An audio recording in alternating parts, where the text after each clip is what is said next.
Walk with me through the cellar door. A storm is coming, Francis. A portal to a more skeptical world. Cellar Door Skeptics begins right now. Prepare for the revolution with your hosts, Christopher Tanner and Chris Hanna. Welcome to another episode of Cellar Door Skeptics. Thank you so much for coming back for episode 16. And we haven't even named the episode yet. That's how awesome this episode is. It's such a variety. We're going to do so many different things. We're going to talk with the two new hosts from Unbuckling the Bible Belt podcast. We're going to talk about pot. And we get to do a science segment on I can't even pronounce Anthropic Principle and Principle of Mediocrity. And then we'll end the show with a Pope and the Demon inside exorcisms, because I like that topic. I thought that should be the science segment. I thought Chris was going to try and actually show us that exorcisms were real. But in reality, he's just like, nah. We just got to do an anti-Pope episode. And I agree. The closest I get to showing science on exorcisms is the most recent Anthony Hopkins movie called The Rite that I watched the other day that kind of triggered this whole one off. And I think it's good. We got to attack some religious stuff every once in a while. And you know me, I'm pretty much of an anti-theist. But at the same time, we wanted to do a couple of different fun episodes tonight. You know, we had some wonderful guests, Sharon and Kate from Unbuckling the Bible Belt podcast. Make sure you check out their podcast, because in a few minutes here, after we talk about marijuana, we're going to talk with them all about their show, and we're going to get into some politics, because we have a Bernie supporter and somebody that's challenging a Bernie supporter. And we all know how much Chris likes to be on his knees with Mr. Bernie Sanders, so we just can't help ourselves to have that conversation a second time. So if you didn't miss our last episode was episode 15, and we talked all about Bernie Sanders, the Flint crisis, and a whole lot of other interesting stuff. Yeah, the prison stance, Bernie Sanders' prison stance is the big thing that we got called out for by Kate from Unbuckling the Bible Belt. So we talked a little bit about that, and she kind of gave us the reason why she wanted to make that call out, the unassailability, the infallible nature that a lot of Bernie Sanders supporters, and let's face it, candidate supporters, when you have your favorite candidate for presidency, we really, really do idolize these people. I do idolize him to the point where I'm fighting and trying to get him going. I can be overstepping from time to time, but he overstimulates a few folks. That's what he does. Chris Hanna is an overstimulator. I'm fighting for an underdog, so I have to go a little bit above. You want a hand job? You want a hand job? You vote for Bernie Sanders? Hand job, Bernie Sanders? That's how it works with him. Let's talk pot, man. We should. We got to get into the pot, because, you know, we do have presidential elections coming up, and we have the candidates. We have all these candidates, and I thought, you know, what would be more fun than see a lot of their positions? And I'm going to pick on the Democrats first. I'm going to go after the Democrats, because that's obviously the closer relation I have to the political spectrum, even though I fit more on that socialistic, libertarian, anarchist side of things. But the Democrats are probably the closest large party that I associate with. And so we got to pick on Hillary Clinton first, and then we'll go after Bernie after this, and we might even get some Martin. And we'll probably touch on a couple of different Republicans, because we got to out some of them, because there's one that surprised me, and I'll tell you all about it in a second. But Hillary, as a former Secretary of the U.S. Senate, former Secretary of State and of the U.S. Senate, she wants to be very pro-pot, but she also wants to keep her distance from it, which would sound odd, right? She kind of almost seems wishy-washy on the subject. She told CNN this. She told CNN, I think we need to be very clear about the benefits of medical marijuana. But I don't think that we've done enough research, and although I think people who are in the extreme medical conditions and who have anecdotal evidence that it works, we should have plenty of availability for those people, but we should also look into all the other circumstances. And, you know, I honestly associate with that. I disagree a little bit with her, and we'll get into a little bit more what she believes in a second, but the big thing I see here is she's saying anecdotal evidence. And that, as a skeptic, that's the first thing I look at. Is there anecdotal evidence that medical marijuana does anything? Yes. If we don't acknowledge that, where the fuck are we? We can't pretend marijuana is like this, some cancer cure, some miracle drug, because it's not. That's not what it is. Maybe someday it can be, with a lot of testing and a lot of actual scientific rigmarole that needs to happen with it. But right now, we don't have that. Nobody's tested on it. We just have a bunch of people that smoke pot that say, hey, it fucking cured me. And I'm saying, stop. You're hurting our cause. Can't we just smoke pot because we want to get fucking high instead of drunk? Can't we do that? Can't we say, hey, the addiction rate is lower? It's not a gateway drug. Get over it. Can't we just say, hey, marijuana is more healthy to a point of any substance we want to smash our system with? Yes. Well, with her perspective, she seems to be okay with, if there's scientific evidence that says it works for people who are in need, obviously something like cancer, helping for hunger, for appetite, and for pain relief, she's okay with that. She has an issue with the just the personal use issue, and that's something that a lot of people have problems with. And I think this is it's leftover rhetoric from the past drug war on drugs and some of the the reefer madness fears. Mm-hmm. And so she's kind of playing to both sides, because there's most people in the country are okay with medical marijuana. It's the recreational use they're kind of a little iffy about. And so she's basically going to the middle ground, and she wants to try to get as many voters as she can. And this is a good conservative, moderate position to have. Nobody's really going to take her on for this, and nobody's going to call her out too harsh for this. So this is it's a safe position to be, and we agree with it, but we would go further. Yeah, I would go further. I would legalize it. I would tax it. Yes. But that's just me. But what we missed in some of the interviews, Chris, is that she basically kind of says she would stick up for states' rights. So states' rights want to legalize it. She supports it. She's like, who am I to get in the way of the Oregon government? And I give Hillary props for that. She isn't coming out and saying, hey, let's legalize it full on.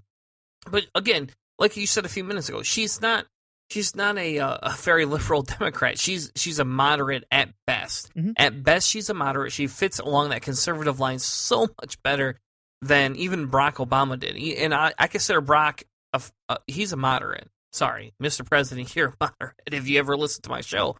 But, so now we got the president listening. We had the Pope. We have possibly the president. We had one other really, really famous person that you said was going to listen to the show. We do. I'm just hopeful. I've got a positive attitude towards what we do, Chris.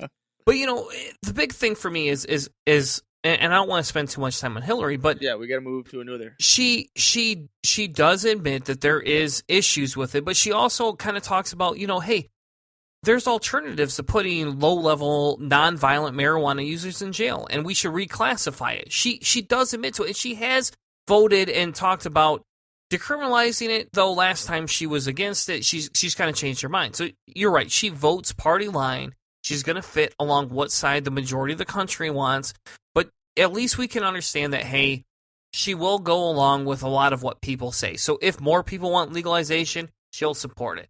Not the best position to have, but hey, it's better to have her on our side in that aspect than it would be to have somebody like a Ted Cruz, for instance, who basically thinks the Obama administration has failed at drug policy across the whole country.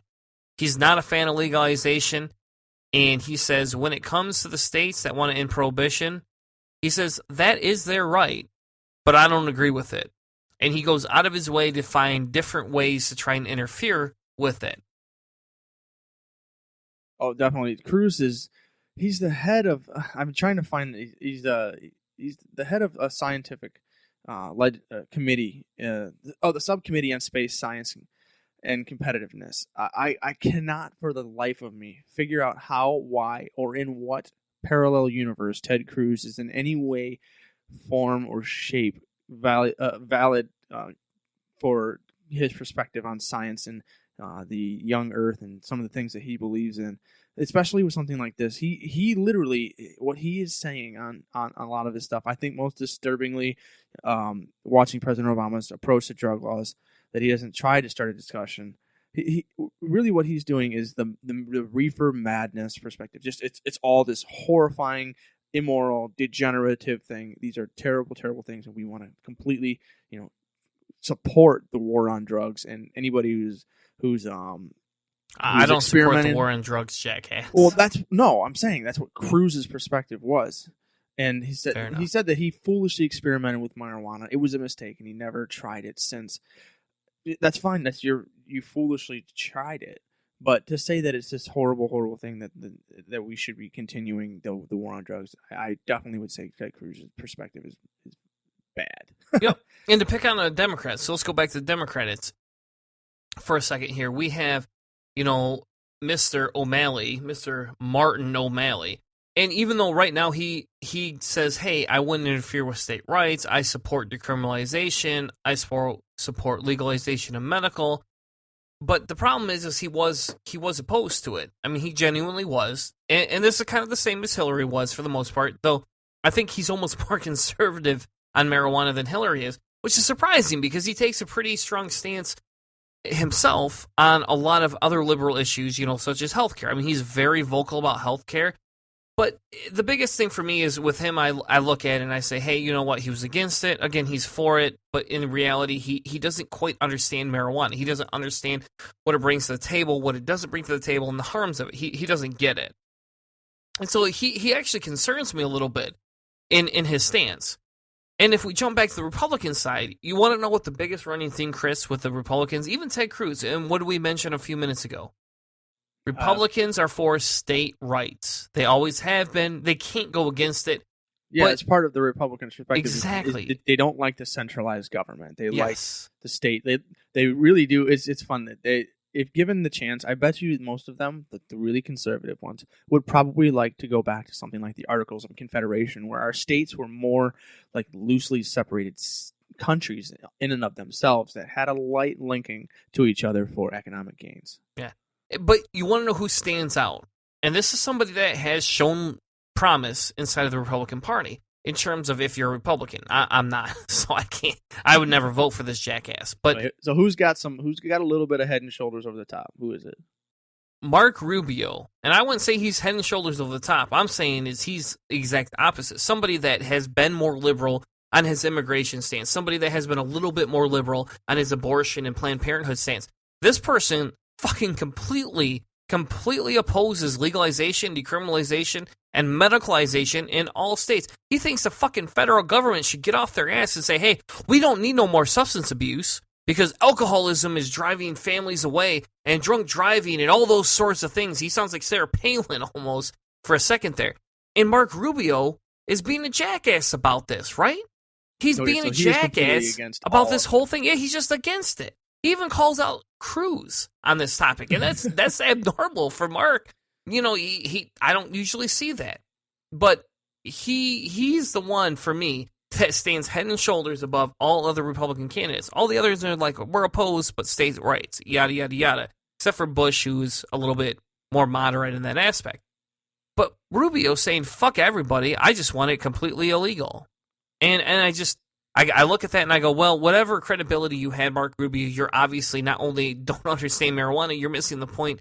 And there's systematic racism that comes into this play, and you're completely oblivious to what's actually happening in the United States. And if that's the case in this aspect, and marijuana is a big issue now, you should never fucking be president, no matter what we want to talk about. Well, he's an elected representative, and in this country, the majority of people are okay with medical marijuana. That is without question. The majority of this country is okay with medical marijuana. Yeah, it passed 61% in fucking Michigan. A much faster growing consensus as the millennials are getting older and baby boomers are slowly disappearing. we are seeing a better stance. That they're just more open to recreational marijuana, and so what Marco Rubio is doing is he is alienating a large portion of what the rest of the country wants, because this isn't Marco Rubio's country. This isn't Marco Rubio's state. This is your representative, and you represent the people. The people, on average, are okay with this. And so this is an area where a politician's personal perspective is overtaking what they're doing, which is their job is to represent the people they have given them power. I've seen politics turn into this kind of like this is my position and this is the way I'm going to vote, as opposed to these are what my constituents want, and I'm going to put a little bit of my perspective in there, but it's going to be mostly what my constituents want. And we have lost that, and it's turned into punditry. And so you said a second ago on to moving this into systematic racism and stuff. Like we had the war on drugs. So do you want to get into some of the prisons and pot offenses and stuff that we talked about? We talked a little bit about it last episode. We might get into that in a second, but the big thing I have, and I know I criticized Bernie a little bit earlier, and later on you're going to hear me kind of be a little bit more supportive of Hillary than I usually do. But in this instance, Bernie has come out very strong against people that want to control marijuana. Oh yeah, he's very he's for legalization federally. This is again, I will quote this. He says right now marijuana is listed by the federal government as a Schedule I drug, meaning that it is considered to be as dangerous as heroin. I know. He says that is absurd, and I agree with him. It's not as dangerous as heroin. If it was, we'd have a lot more fucking dead people than we do now. We would. This is stupid. How fucking dumb can people be about marijuana that you think we're going to all die? You really think heroin is as bad as heroin? Well, you're not dead. I'm not dead. You're not dead. None of us are fucking dead. There's lots of people smoke fucking pot. Lots of people are in the closet about it. People's lives are being ruined. And I don't like to talk about my work a lot on the show, but I have a gentleman that works in my facility who has MS, and he has aggressive MS. I mean, it's bad. If the pain pills he's given, if he takes one, he can't drive a high-low, he can't sit in front of a computer, he basically becomes almost incapacitated. He has to go home. Yeah, very, very heavily opiated drug. And so he refuses to take it. So some days, I literally watch him walk into the office after an 8-hour shift, and he has to sit down for a half hour to an hour to recuperate enough strength to go home. And we actually cater to him. We give him jobs that, that fit him a little bit better so that he doesn't have to exert as much physical energy. He can do more mental work, and he can help direct people, and he's really good at that. But I feel bad for him. And one day I sat down and I asked him, I said, hey, there's something called marijuana, right? Like, I know you're older than me. There's this thing called marijuana. And I said, it fits a lot of your symptoms. And I bet there's a marijuana out there that will help you in your symptoms as needed. And he goes, yeah, well, I'm afraid that if I get an accident, this company will drug test me and I'll get fired. He's like, I'm anti-disability. He's like, I don't want to be on disability. I qualify for disability, but I don't want to be on it. And he's like, I purposely don't even take my opiates while I'm at work because I don't want to lose my job if I get in an accident. How fucked up is that? Why should that guy have to be in that much pain? And I'm not saying marijuana would cure him, but I'm saying that guy should not have to fear smoking pot at night or taking a pill or taking a brownie at night to relieve his pain when he comes home from work. Oh, it's all about happiness, man. It's about quality of life. And something like this could help that. Without question, these candidates could be, okay, this is what people have, and this is a real-world situation. And these are people that are dealing with real-world stuff. And something like this, it's a naturally occurring, not nearly as habit-forming, much safer chemical compound, basic chemistry that could help people.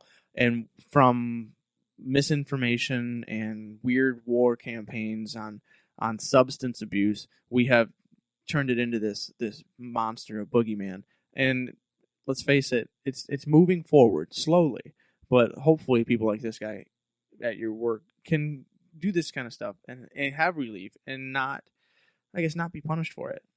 Yeah.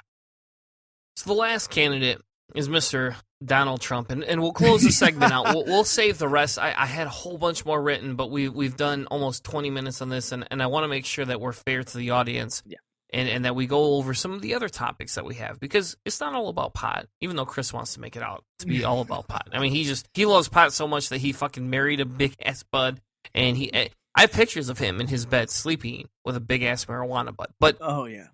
But Mr. Donald Trump, I find this hilarious because that guy is more of a flip-flopper than fucking John Kerry was. This dude flip-flops on absolutely everything.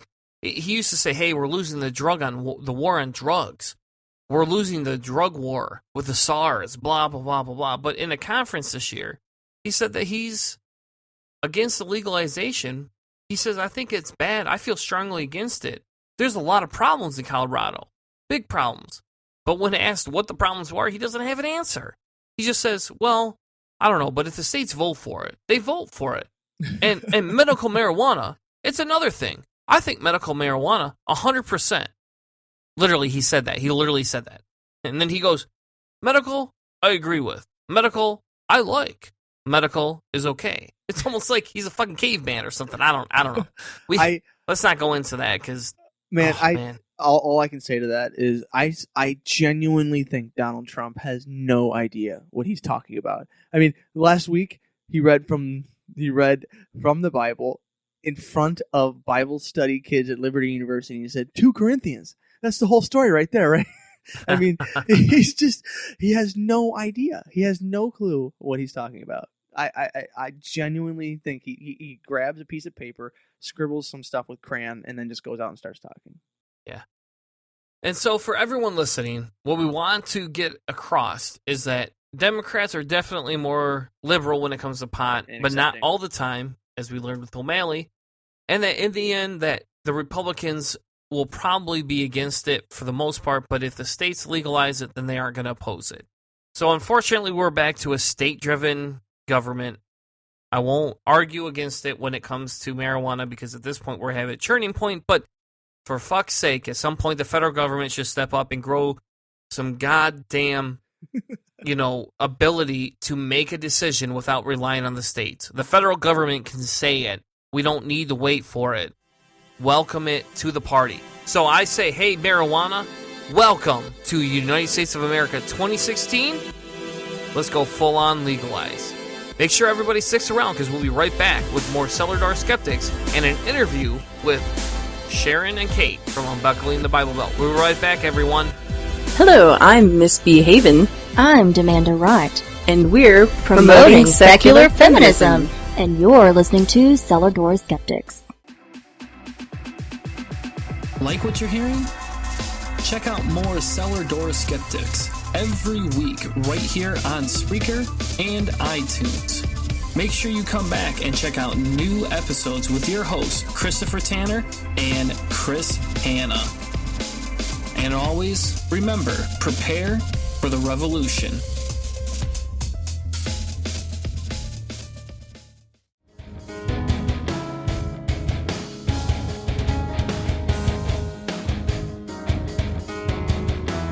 Now, back to the show.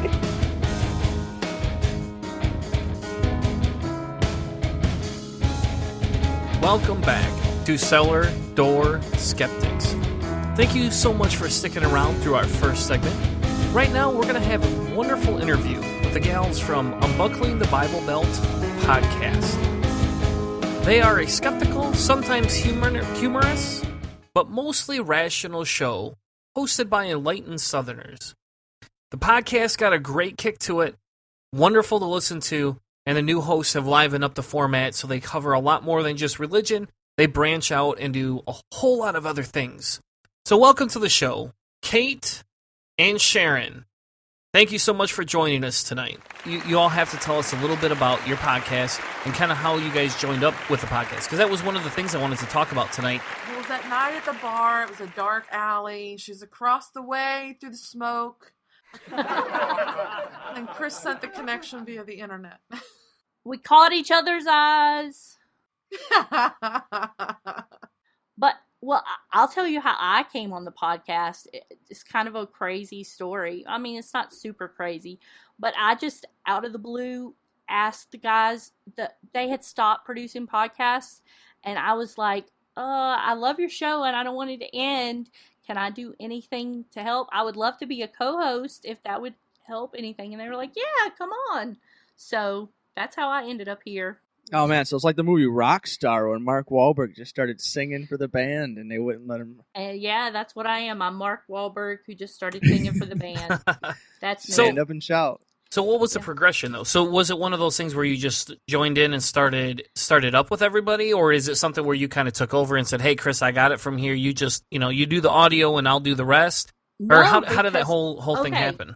Well, I said, guys, I don't want the podcast to end. Can I help? Can I be a co-host? Can I do anything? And they're like, yeah, you could be a co-host. Come on.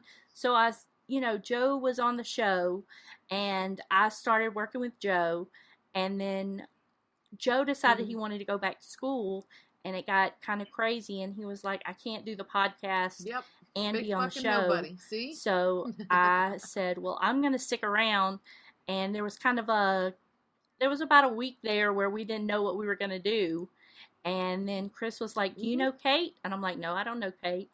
Who's Kate? He's like, okay, you're going to know Kate. And then Kate, then he brought Kate on, and Kate and I actually recorded without knowing fucking shit about each other.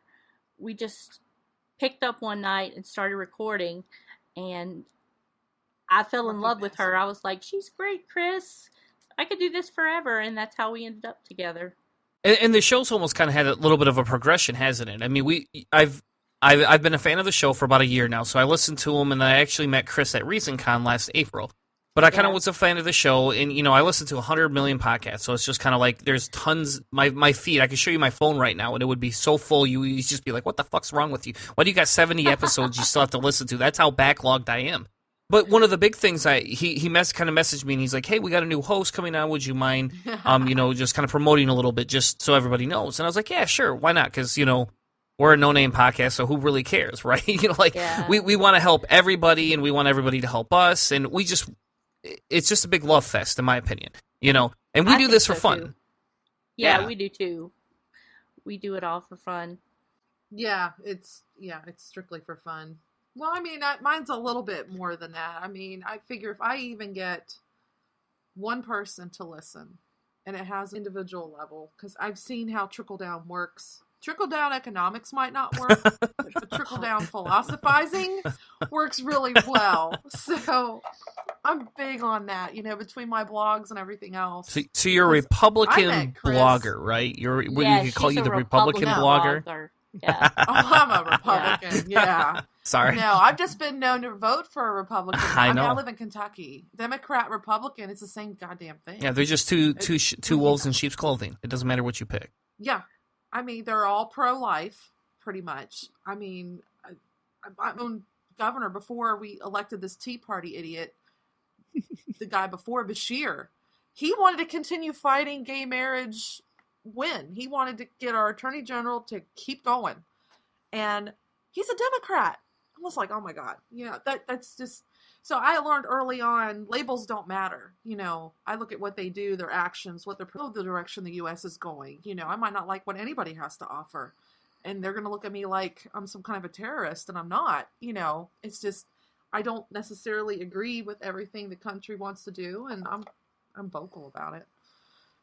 Well, that's good, because I'm not as vocal as you are, and you make me think. So I'm happy that there are folks like you. Well, I like the idea that you're okay with not being nationalistic. Nationalism is a relatively new concept as far as worldwide human world stage is considered. Like after the the Middle Ages, the kings and everybody had subjects, and they said, "Well, how can we get them to fight for us?" Oh, I know. We'll get them all to rally behind a flag and say, "This is yours." You get into those guys Serbia and Montenegro. Oh God, I love Serbia in Balkan history. It's so rich. Because of all the connets that came in, but people get a flag to march behind. You've seen Izzy in his whole flag spiel, right? Izzy Izzard and his whole we've got a flag, but we don't have a flag. It's that concept. Yes. Oh, yes. Izzy Izzard. Yeah, it's Eddie Izzard. I know. Okay, his last so name is I missed Izzard. that whole thing. I thought it was Eddie. So like that's who I think of. Yes, but no, I think you're right though. Yes, I actually think you're right. I think he's used that as a nickname before. And the irony of that is, so I grew up in I know maybe not everybody has listened to all our shows, so go back and listen to the first one. I kind of talk a little bit about, my past. I grew up very conservative, but I've met some very liberal friends. They were huge Eddie Izzard fans. Completely changed my idea on almost absolutely everything. He's got a different style of humor. He's more of a storyteller than he is a punchline, tone, cadence.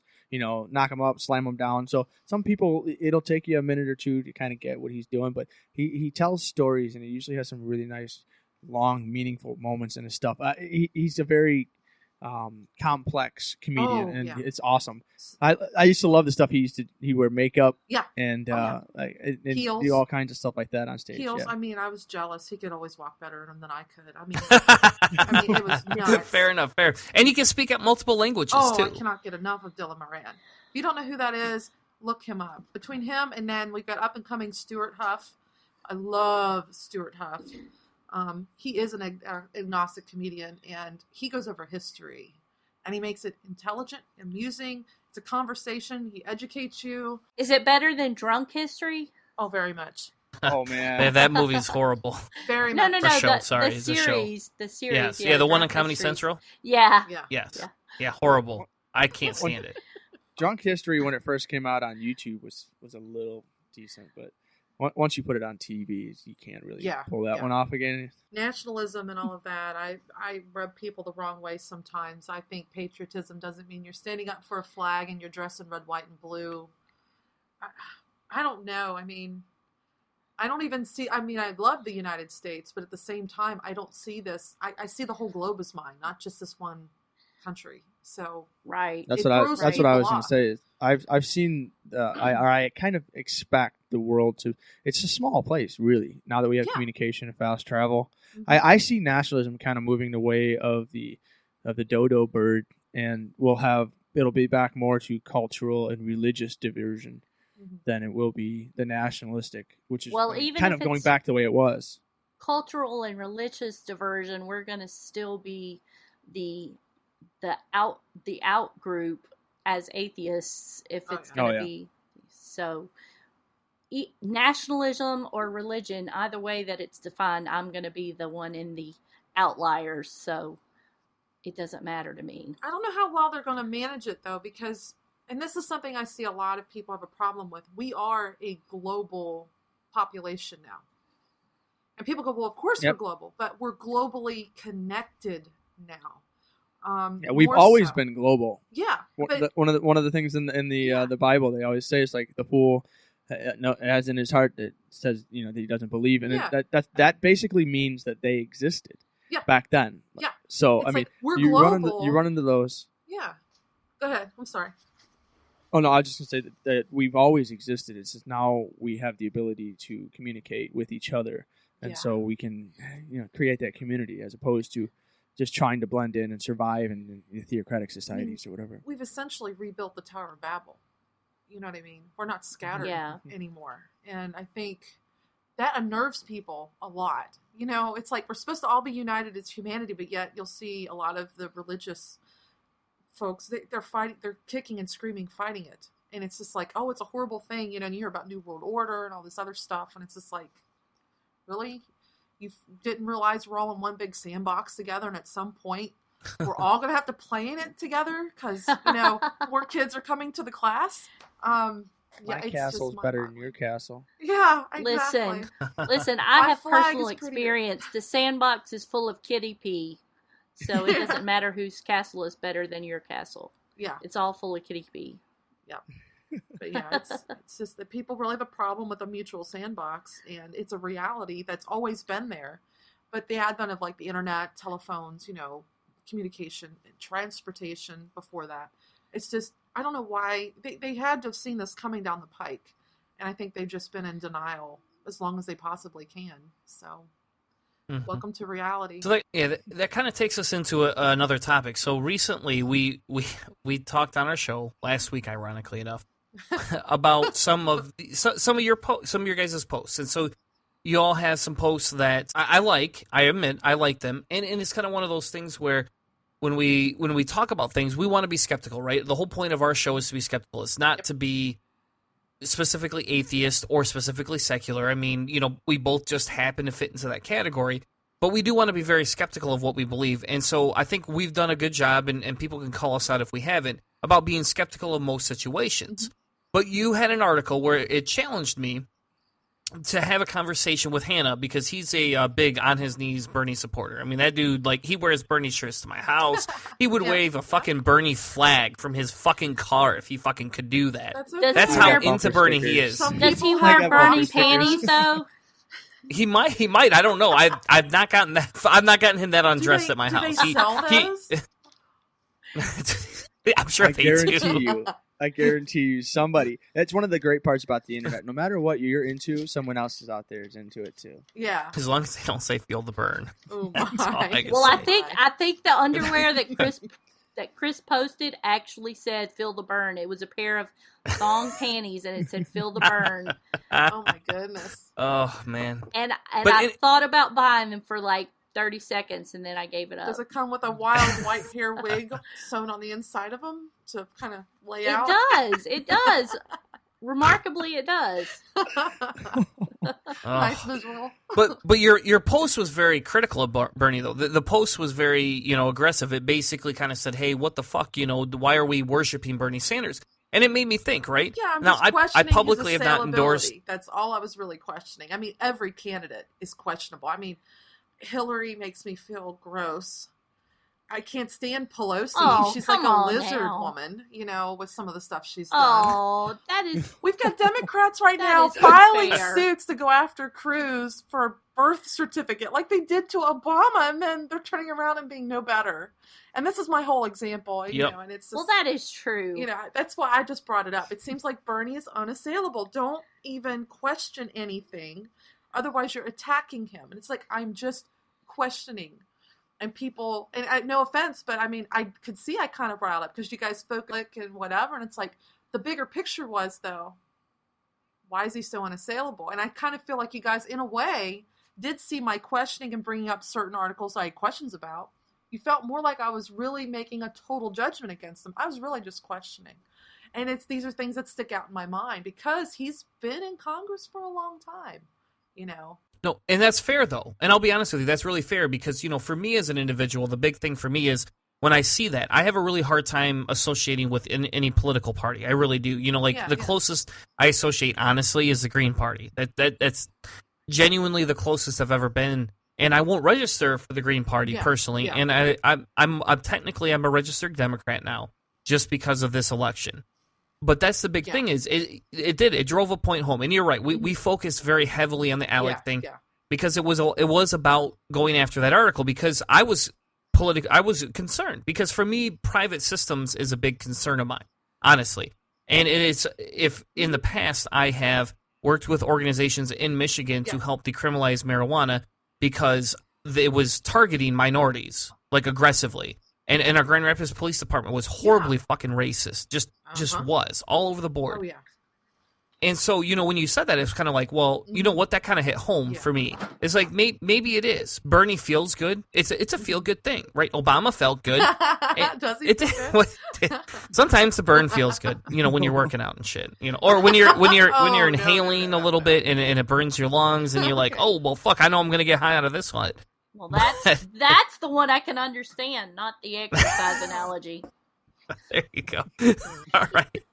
I can't. If you could see me, you would understand that I don't exercise that much either. But one of the reasons why I have been so adamant is it's like trying to be just really, really supportive is because in order for him, as let's face it, he's still a very much an underdog across the entire country, and so I've been trying to be like that propaganda machine to push that stuff out there. Yeah. I do question it, but I mean, for him to really catch up, just to get an equal playing field, it takes a little bit more effort. And so I've just decided that was going to be, I was going to try to be and super PACs. That's yes, and so fighting that and trying to put someone who's a little bit different than the status quo in there. I've minimized some of my intense questioning. I still do question it. I do not like some of his foreign policy, especially his Israel stance. It's just complete and total support for them.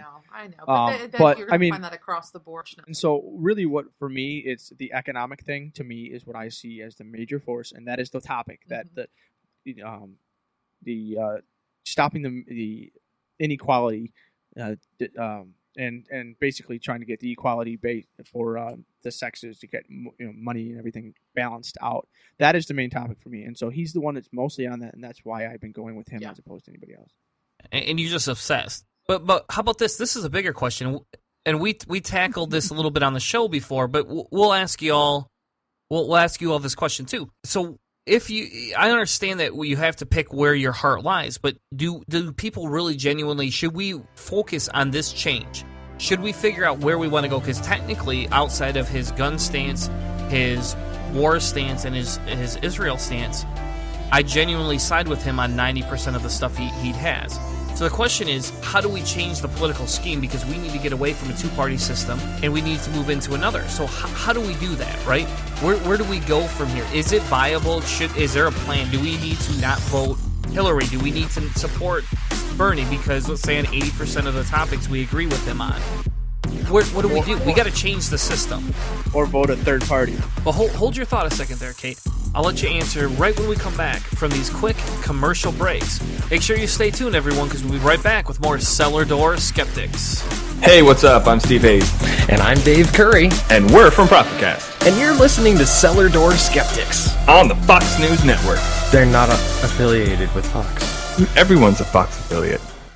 Hi, I'm Ron Reagan, an unabashed atheist, and I'm alarmed by the intrusions of religion into our secular government. That's why I'm asking you to support the Freedom from Religion Foundation, the nation's largest and most effective association of atheists and agnostics, working to keep state and church separate, just like our founding fathers intended.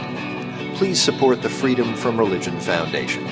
Ron Reagan, lifelong atheist, not afraid of burning in hell.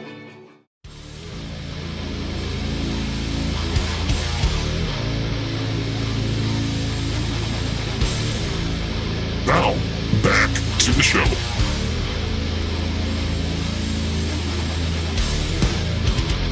All right, right before we were going back to break, we were talking about what do we do to fix the system? Do we need to bring a third party in? Or what do we need to do to try and fix some of the issues that we have with this two-party system? And I'll go ahead and let you answer, Kate. Go ahead and take the ball on this one, since you were just about to say something right before I cut you off. Well, and here's my thing, though. When you bring in a third party, how different is Bernie going to be from where the Democratic Party is going to progress to anyway?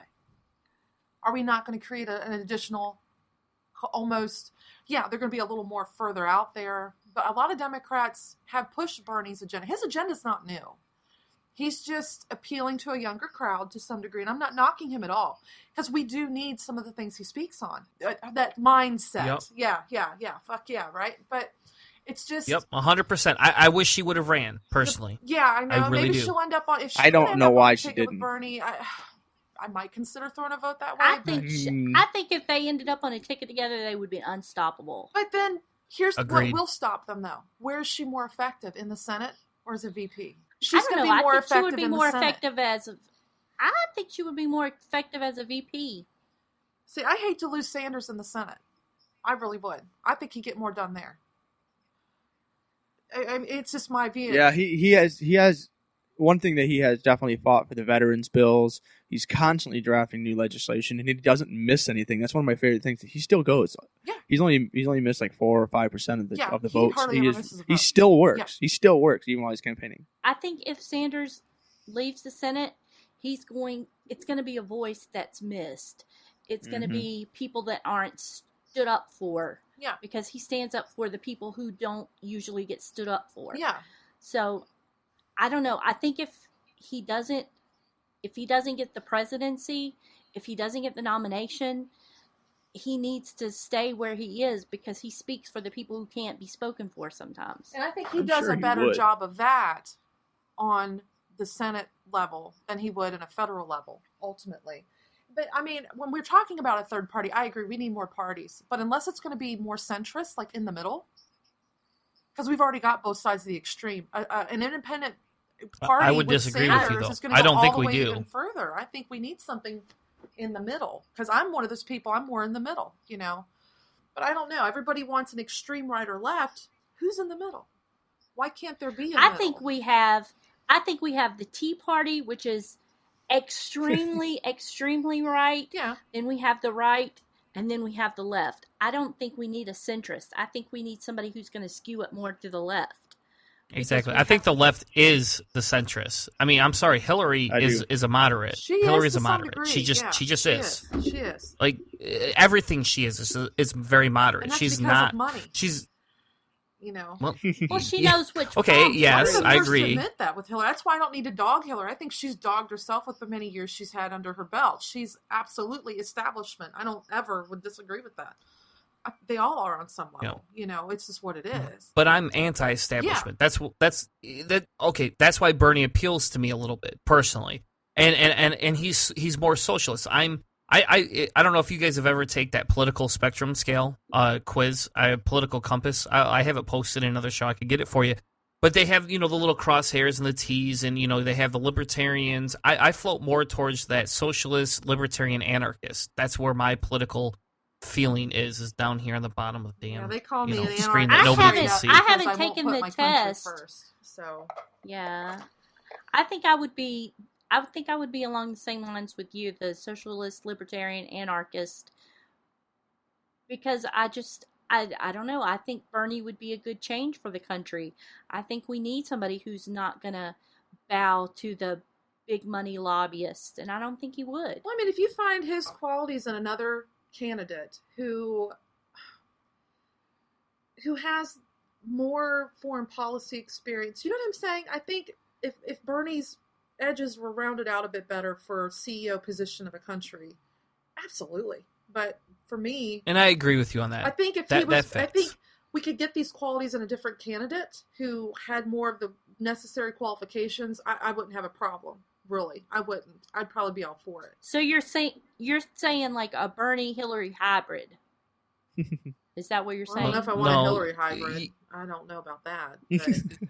Okay, take her experience though. Exactly. I'm okay. Actually, I like her experience. That's the benefit. Yeah, she does. Yes, she does have experience. And I get Bernie has the Senate experience, and Bernie has the small government experience. I get that, policy experience. Yeah. Hillary she brings more to the table in that aspect, and we're also breaking different norms too, and I listened to a podcast and read some blogs recently where people were talking about, why do they vote for Hillary because they want to be feminist? Do they vote for Hillary because she's a woman? Because we need somewhat of a change, and I know a lot of people don't, but on my side, I understand I have privilege, right? I can see it. I can see it in our neighborhoods. I can see it in different things. And sometimes I almost want that change. Sometimes I almost want that more than the other change because I just want to go, hey, at some point I want to be able to walk into work and be like, hey, guess what? Men aren't fucking running the country anymore. Fuck you. Get it out of your goddamn ass. Get it out of your head. Can you stop making the sexist joke for one fucking second, And sometimes I feel that. And that's some... I'm very against Hillary because of her ties to Walmart. I'm anti-Walmart, like just so hardcore. I protested against Walmart for years. Walmart, Wall Street, any of that stuff. But it's Walmart, though. For me, it's Walmart. Walmart's the big one. The nice thing about her pedigree, like experience, she has shown legitimate compassion and effort, especially when she was the first lady. We remember how she went down in flames with her health care plan. I'm sure you remember that. She went down in flames with that. She learned a lot from that. And I that's where I give her credit. But at the same time, she also has the same problems as her male counterparts with like the Walmarts and all these other big establishments that her law firm back, when they were getting scrutinized for that. She does have that establishment pedigree, kind of like with what's his face, Cruz, Mr. Smith from Lost in Space guy. Yeah. I mean, Ted Cruz.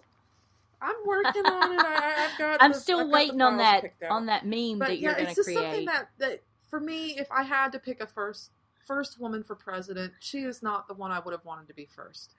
I'm just saying because of somewhat, yeah. But I don't know if Elizabeth Warren. Yeah, all if the I way. could have her personality and better.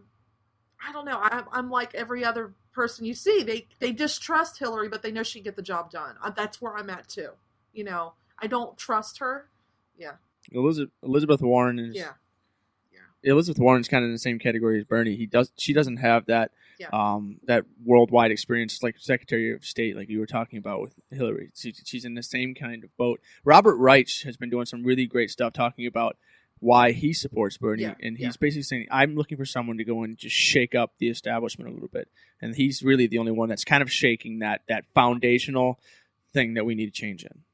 Yeah, Bernie's the only one who is saying the foundation is no longer supporting us. We've got to change it or we're going to die. I mean, I read an article a couple years ago that said democracy is only supposed to last around 200 years. That's its shelf life. And I think that Bernie can give us a little more, I don't know, a little more time as a democracy. Well, I mean, we're going to go through growing pains, and I think trying to avoid it, they're doing that now. I mean, I remember back when the financial crisis happened and everybody was being pushed to go into school. This happened, I think it was Iran that had the same problems. Right before all the religious crap took over, they started saying, hey, go to school, because their economy was having problems. And the next thing you know, school's down, there's no jobs, and the people are like, we need change. And unfortunately, they went more theocratic, you know. And I worry about that here sometimes because people are coming out of school. The jobs are coming back. I'm impressed with that. But at the same time, we have a predatory market for schooling. We've got a predatory market for jobs. People are still being taken advantage of. These are things I want to see Bernie do more about than just dealing with the banks. We have predatory business practices where, oh, you need to get off work for your daughter. Well, if you can't be here anyway, there's 10 more people in line wanting to take your place. What are you going to do? You know what I mean?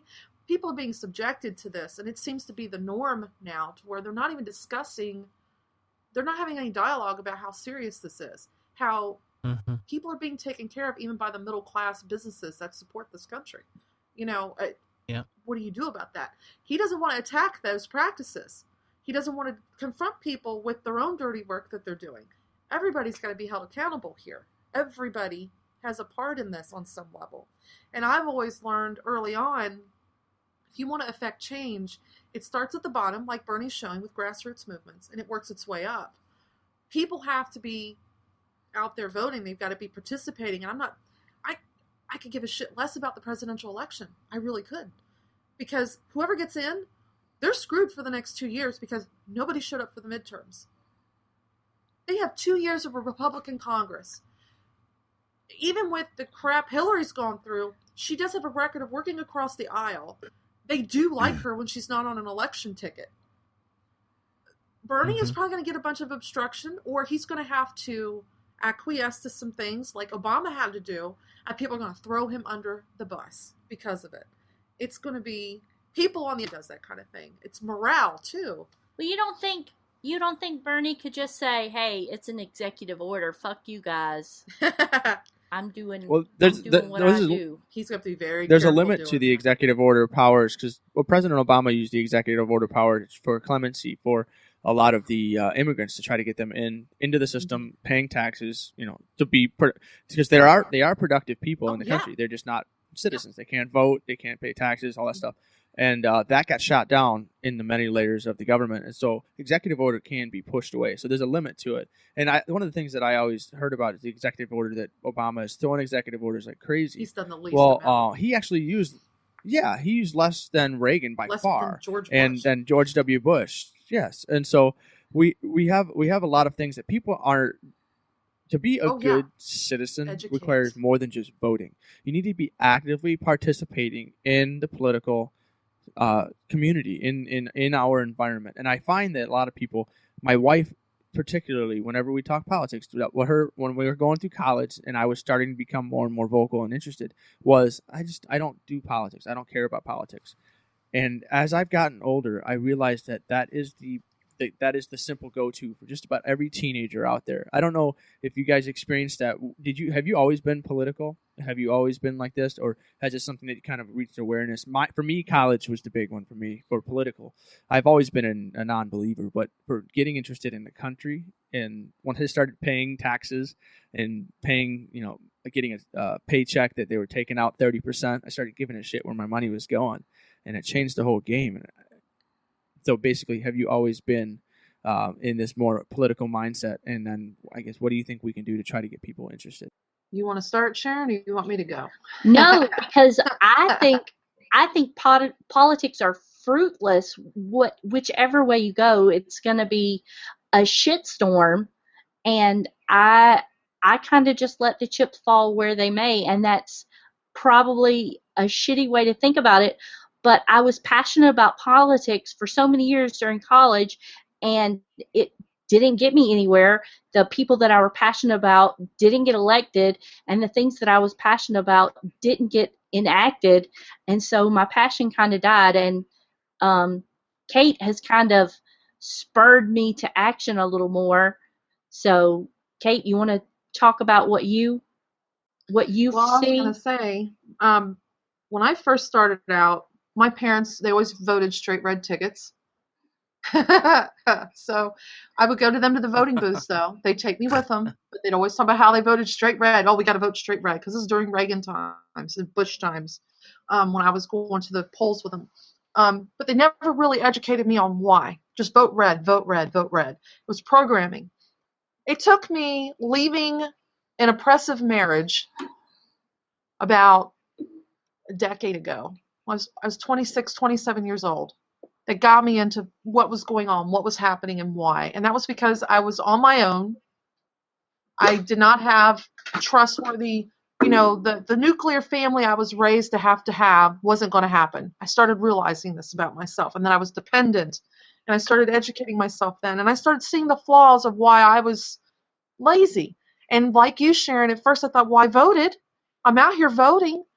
But nobody was educating me about judges, local city councils, the election committees, governors, your jailers, your local sheriffs, nobody, your local attorneys, okay? Nobody was educating me on how these people affected me directly and how upper government used them to basically make things happen on ground level that affected me.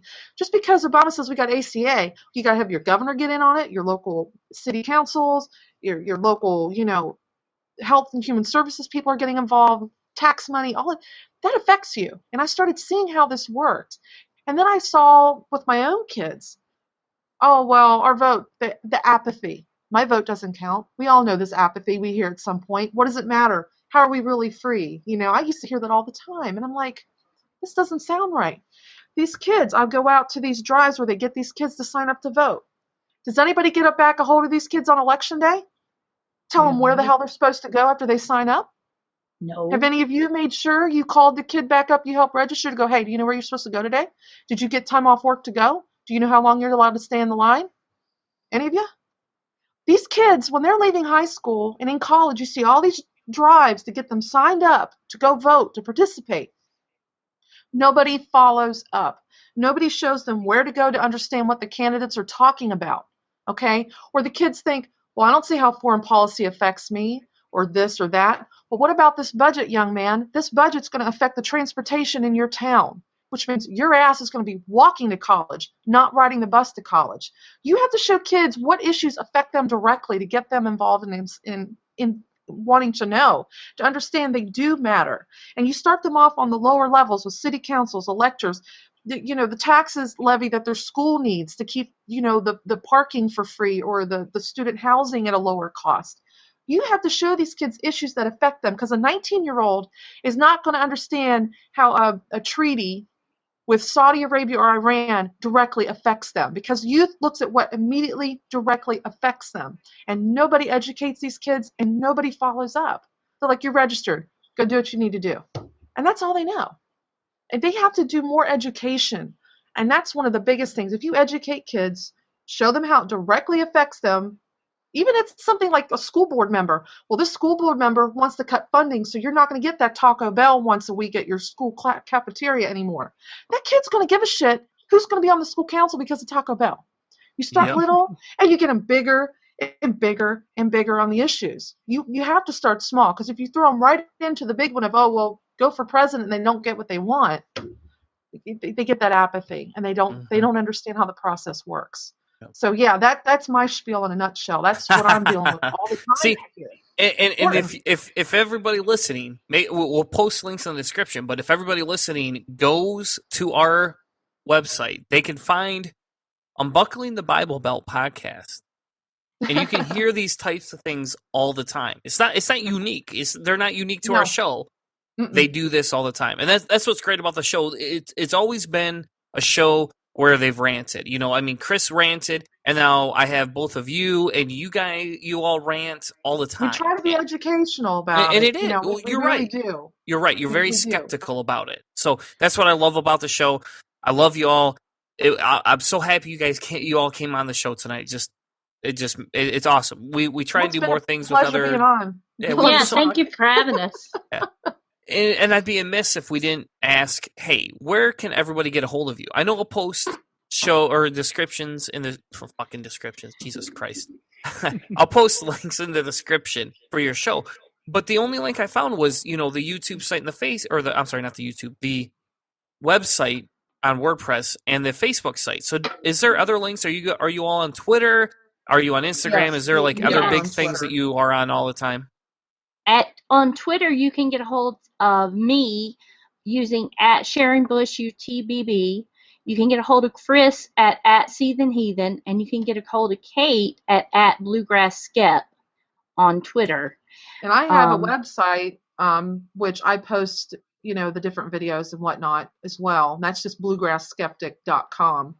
And we've revamped, though, the WordPress site. I really encourage people to go check it out. It's been revamped.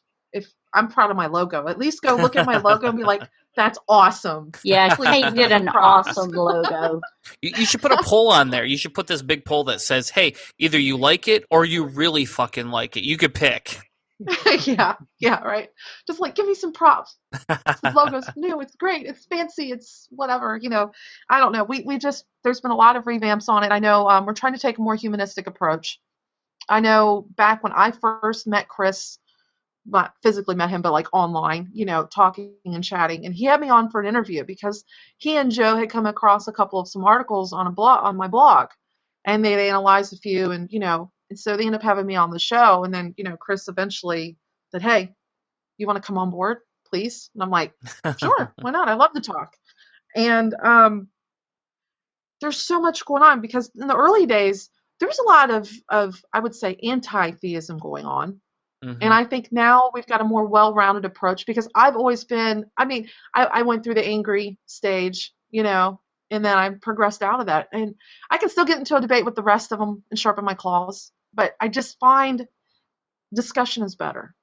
Mm-hmm. Conversation and debate's great, but I'm not in for point scoring. I find discussion is your best tool out there. You send people walking away with questions, and the ones that we're observing have something to take away too. It's better than people starting to keep tabs and scores like they do on Reddit. It's just I didn't come in for a Reddit argument. I came in to actually talk, discuss. It sounds like a natural progression for a lot of people.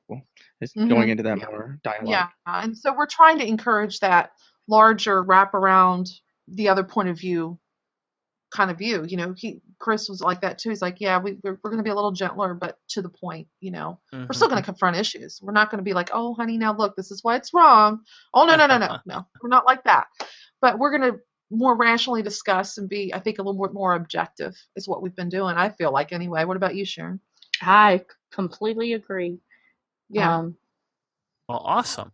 See, and like I said, we're very excited that y'all came on the show. Honestly. Well, now we can get you guys on. Well, there you go. Well, you don't have to. You don't have to. We're a little. Oh crude, no, we love to fill up our roster. It's fun to have people to chat with. Yeah, we love the community. He can't. He's had three Jaeger bombs. He can't communicate anymore. He's too drunk to drive. Chris would love to interview you guys. Oh yeah, totally. You guys would have a blast. Well, let us know. But like I said, tonight was not the focus on us. It was a focus on you. And so we've done probably 45 minutes, I think. I think we're at 45-minute mark or something like that. So we have to wrap up. We promise the audience we'll try and keep to an hour and a half to 2 hours every week. And so we're not fucking dogma debate that goes on for 3 or 4 hours. We try and stay under the 2 hour mark. But we really appreciate y'all for coming on, and thank you so much for joining us. And make sure that everybody that's listening checks out Unbuckling the Bible Belt. We'll post all the links into the description, and make sure you stick around for more Cellar Door Skeptics, because we'll be right back after this quick commercial break. We'll be right back, everyone. Hi. This is Sharon Bush, newest and most badass host of the Unbuckling the Bible Belt podcast, and you're listening to Cellar Door Skeptics. If you guys like what you're hearing on Cellar Door Skeptics, please consider sponsoring us on our Patreon page. Our goal at Cellar Door Skeptics is to help promote more science, skepticism, secularism, and humanism in the world. We want to create better content for our podcast and for you, the listener, all while trying to help promote local activism. We're going to strive to make better podcasts, and I'll tell you what, we're even going to contribute some of the proceeds to charity. So please join us over at Patreon.com/Cellar Door Skeptics to make sure that you sponsor us for as little as $1 an episode. Thank you guys so much, and prepare for the revolution.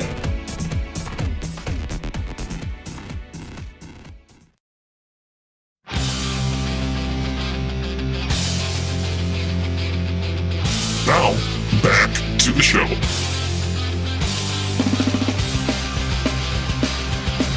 Welcome back to Cellar Door Skeptics. This is our science segment. And yes, we're going to get a little nerdier this week than normal, because last week we did a really fun segment I picked out about hangovers. But we'll do a little bit more Chris Hanna's science segment, because that's where he feels more comfortable. And he even spelled the document wrong, because you spelled the document wrong, buddy. Just admit to it. Just say, I made a mistake. I made a mistake. Thank you. And he wants to do a little bit of a science and get philosophy involved in the Anthropic Principle. And the principle of mediocrity. Yeah. There we go. See, I can say the back part of it. And the best part of this is the Carl Sagan quote, because I'm a big Carl Sagan fan. Love the guy. Love all his work. In the process of reading every single book he's ever written. And I just, him and I click on so many levels. But he says he was a profound agnostic, and whether there was life elsewhere in the universe, he did not know. But what he refused to do is commit himself and be pressed by a gut feeling and to act on immortality. But I try not to think with my gut. Really, it's okay to reserve judgment until the evidence is here. And then, to me, that's the biggest thing, and that's why I like Carl Sagan, because he dared to dream. He dared to imagine. He wanted to see a universe, a world so big that you wouldn't even know what the fuck's going on. I mean, you should be able to look out and say, hey, there's millions upon billions of aliens out there that are watching us, and we're watching them. And that's amazing. But the evidence just doesn't show that it exists.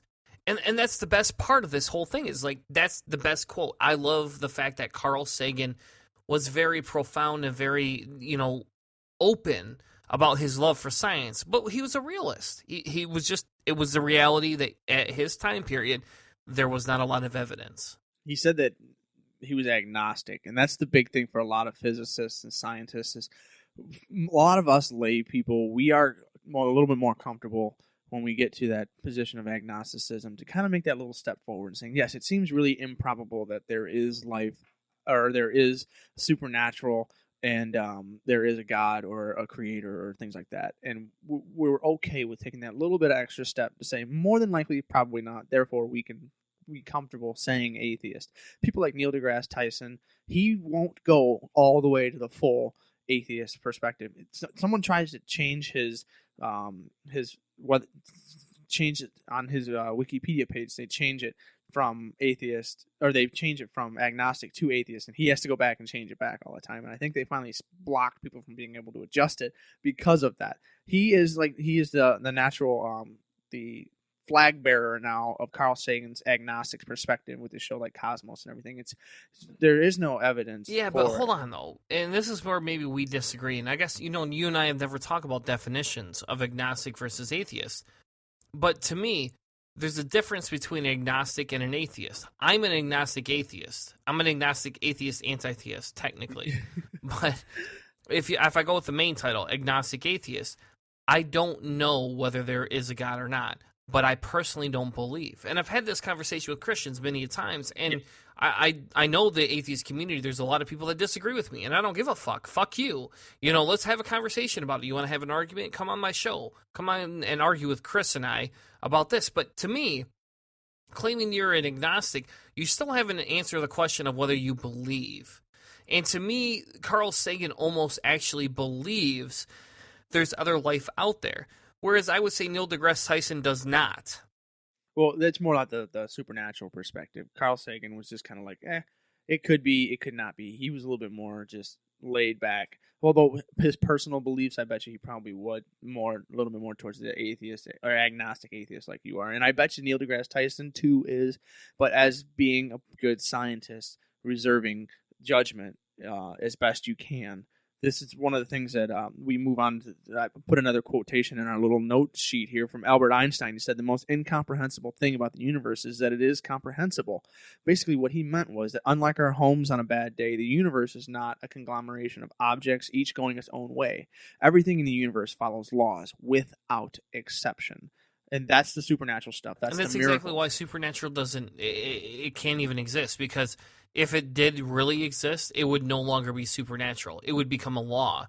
Mm-hmm. And that's what is so improbable. And that's why, personally, if there was some sort of a God out there, I could almost feel comfortable with it because of the fact that it would have to follow the natural laws, and it would no longer be supernatural. It would no longer be this big entity that stands up in the clouds and you're like, oh, it's not that anymore. And that's pushing it back to like the first mover, the divine creator, something outside the universe, so that that unfalsifiable perspective. And so that's when we get into the philosophy here, the Anthropic Principle. It started in the principle of mediocrity. And simply put, when dealing with a single sample, you must assume that this is the common case. Therefore, there is nothing special about humans on Earth. So it's assumed that Earth-like planets, life, technological civilizations are common to the rest of the universe. An example of use of the principle of mediocrity is most researchers assume that since there's life appeared on Earth very early in its history, life appears everywhere when conditions allow it. And this is expectation that it's a regular thing, that it's a lot less improbable than it really is. And this was kept for a long, long time. And in things like astrobiology now, we're seeing that the probability of life evolving and starting on planets, the Goldilocks zone and things, it's very improbable. Things have to really, really line up. This is an observer bias is what we're looking at. So we, the observer, may not, in fact, be the common case. So if you pick up a rock on the ground at random, it's a safe bet that it's an average kind of rock. Yet it may, in fact, be a large gold nugget or a diamond to rival the Hope Diamond. It's what it is. This is with Earth. It's life and human civilization. We are immersed in a culture of science fiction where aliens abound in the galaxy. The majority of science fiction media, though, alien technologies far surpass our own. But during the Fermi paradox, which is where are they?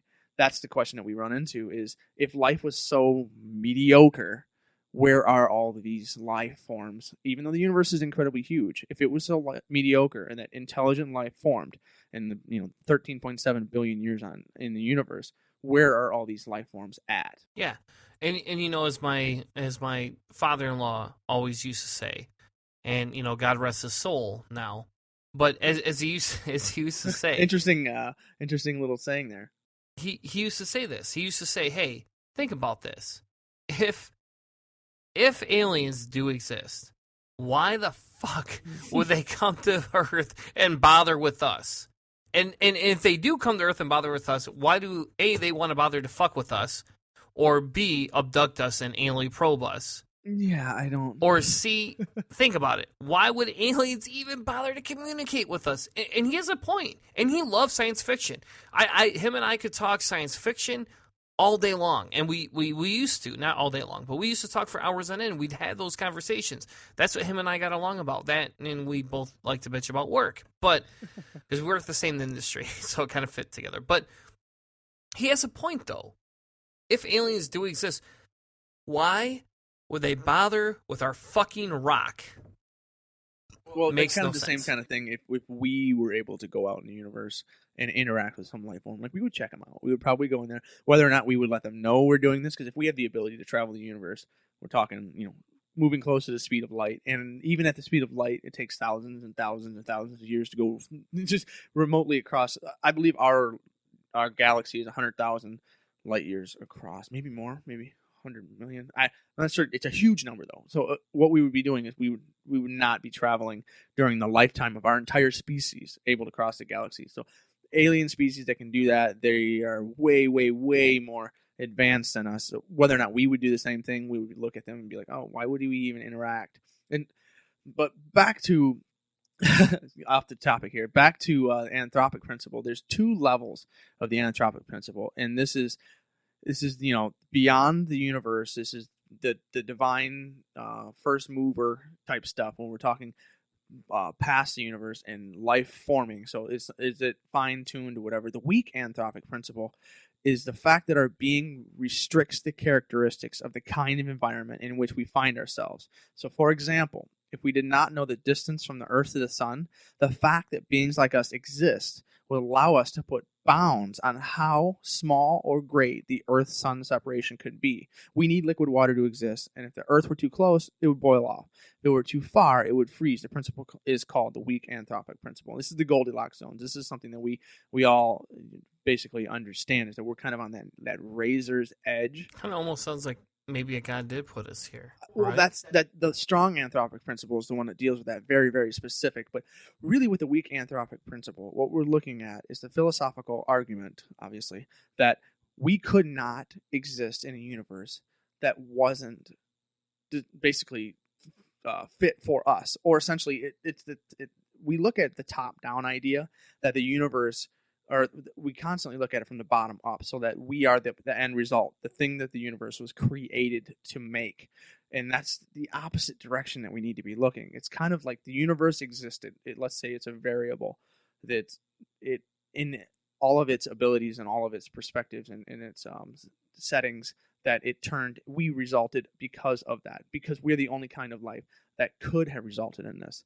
And this naturally moves into the strong Anthropic Principle, which means that the idea that the multiverse is it allows the different fine tuning is the big thing. This is where we get into the theology and the science, because it's the end of, we can't test this. It's unfalsifiable at the moment. It says a strong Anthropic Principle. It suggests that the fact that we exist imposes constraints not just on our environment, but on the possible form and content of the laws of nature themselves. So since we exist, there are limits, and the variables cannot be changed. The cosmological constant can't change. Gravitational force can't change. All the main forces, the strong and the weak nuclear forces, the electromagnetic force, these things can't change because atoms would break down if the electromagnetic forces were a little bit different. Carbon wouldn't be able to last for billions of years, and so we couldn't have stars that collapse to create the heavier elements. This is all that fine-tuning argument. And so what this means is that we naturally came to the fine-tuning problem, since the change of 0.5 in the strength of the strong nuclear force or 4% in electric force would destroy either all carbon or oxygen in every star. We would never have life. And so how do we fight that fine-tuning argument? I mean, what do you usually say when someone says the fine-tuning argument for you? Like, what would your natural place to go for that be? My natural place? For me, I look at it and say, well, even if the fine-tuning argument exists, right? Even if we could suppose or presuppose that this was a big conversation, that this says, well, hey, there has to be some sort of a God, I would always fall back on, why would this guy be Christian? That's where I get them. God. I would go after that. I honestly, I have a hard time going after the fine-tuning argument in the aspect of, I don't care whether there was a God that put us here or not. I don't care about that, because if that God put us here, he's either malevolent. Yeah, you're going to I cannot remember. Steal my thunder. We're going to the Christopher Hitchens conversation here. He's either a fucking malevolent being, or he doesn't give a shit. You could pick which it is. Either one is not something I would worship or want to get on my knees for. And I think the fine-tuning argument fails in the fact that it basically says, well, because there's such a small percentage and the life percentage of this is so drastic. But I sit there and say, well, think about this. If we wanted to magnify our percentage, our luck chance, the actual probability that we exist is so low. But then we sit around and say, well, look at other luck chances. Look at other probabilities of different things that involve luck and chance. And those things do exist. If you actually looked at those and understood those, you would see that even though our chance is so small that we're really here, therefore it has to be something that put us here, that's illogical compared to the rationale of understanding the billions and billions and billions of miles of space in these galaxies. You would all of a sudden turn around and go, well, technically, according to the probability ratio, we're one of the few lucky. And we should get over that fact and stop embracing it as, hey, look at us, we're human, we're better than everybody else. Fuck off. We just happen to be in a lucky position at a lucky time where evolution has had enough time to raise and kill off. And I always turn the fine-tuning argument into the fact that if God was really fine-tuning it, and I won't go on for hours on this, because we could, and we're going to have a debate next week. I get to have a fucking debate next week with a Christian, and he'll probably bring this up. But if God was really fine-tuning this universe for us, it wouldn't be our little ball in such a low probability chance next to the sun and the moon to exist. That's stupid to think that this God would think us this special to do that.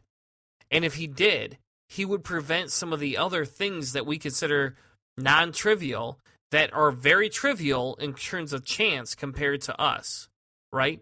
If we looked at cancer and we looked at all the beings in the universe, which we know of none others, but we looked at cancer and we understood how cancer evolves and how viruses evolve, and we understand that if we're here, we evolved, and maybe God put that into motion, but if that happened, that law would have to carry out throughout the universe, and somewhere in the universe there is some sort of life, whether it's like us or not.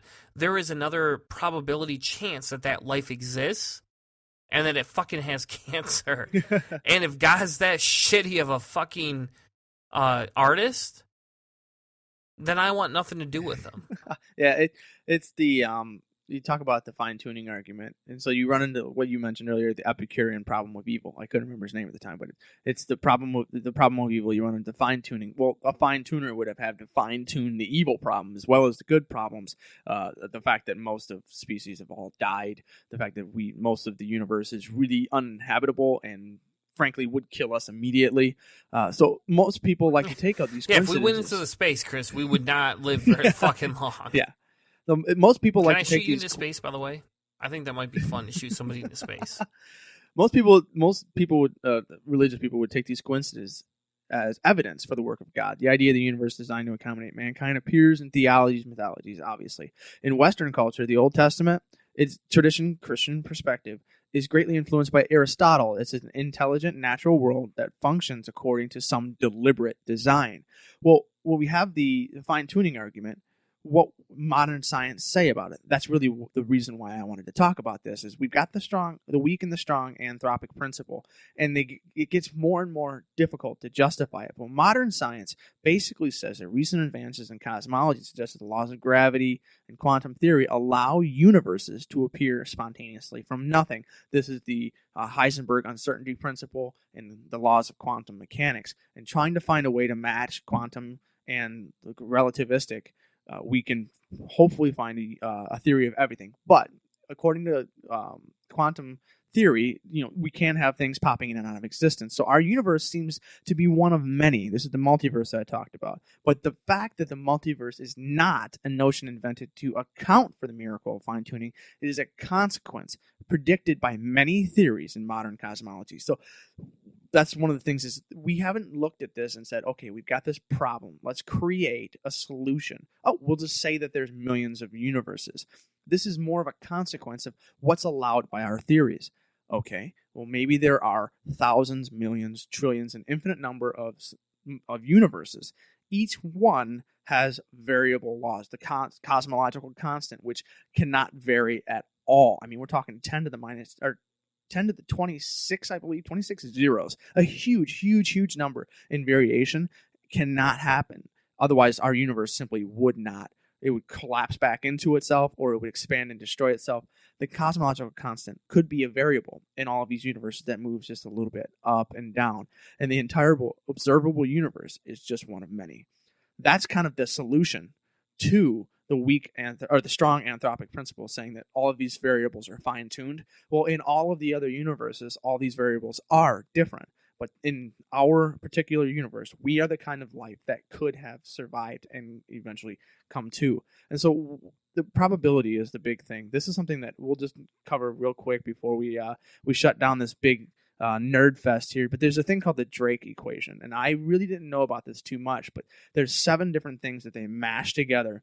And it gets the number of civilizations in our galaxy. It's just a cool little thought experiment, first written in 1961. It basically takes the average rate of star formation, a fraction of those stars that actually have planets, the average number of planets that can potentially support life, the fraction of the planets that can support life that actually develop life at some point, and the fraction of planets with the life that actually goes on to develop into intelligent life, and then a fraction of civilizations that develop technology that releases, detectable signs of existence. So we have, advanced far enough.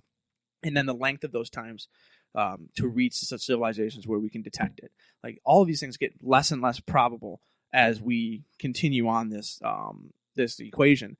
And we really don't know we don't have good numbers for these. We can't really estimate. We're getting much better as time has gone on for estimating it. But this is the number of possible civilizations in the galaxy. That's the solution to this, and it's a really cool equation. You can check it out. You can read a little bit more about it.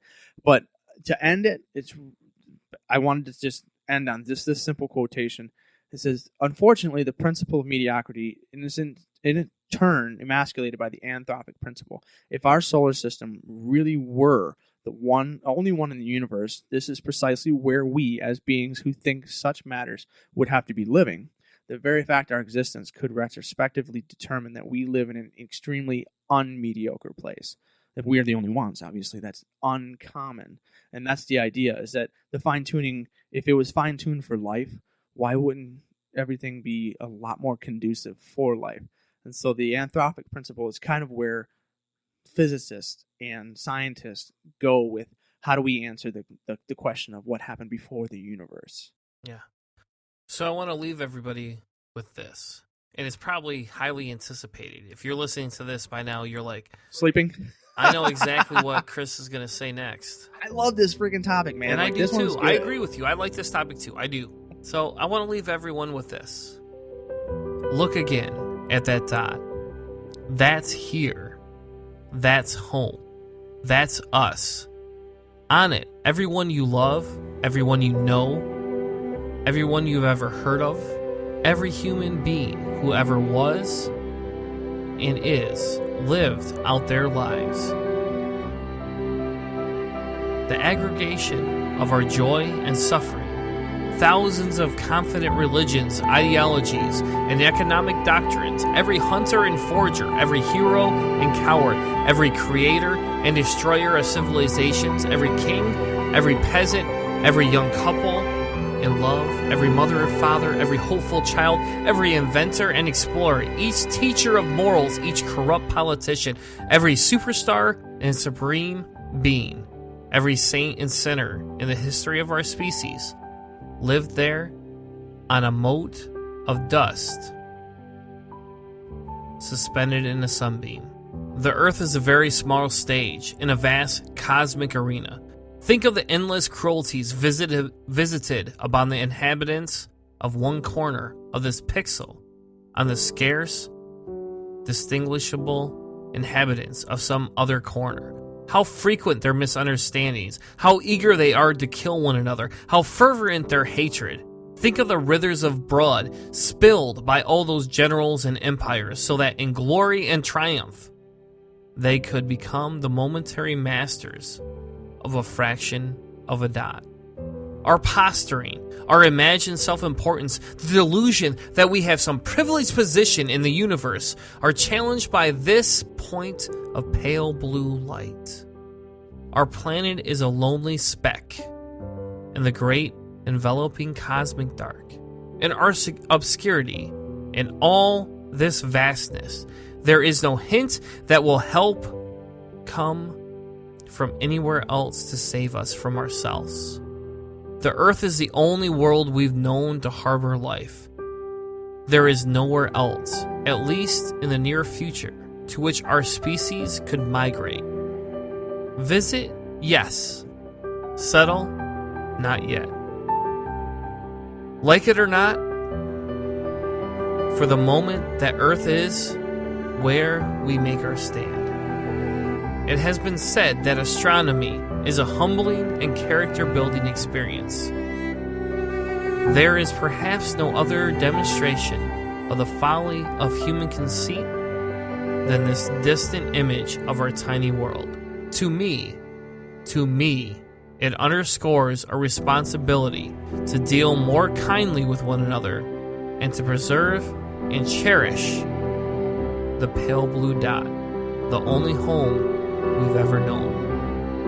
Carl Sagan. Make sure you stick around because we got more Cellar Door Skeptics coming up right after this quick commercial break. We'll be right back, everyone. Hey, my name is Jeremiah. And this is David from the God Theory Podcast. And you're listening to Cellar Door Skeptics. Prepare for the revolution.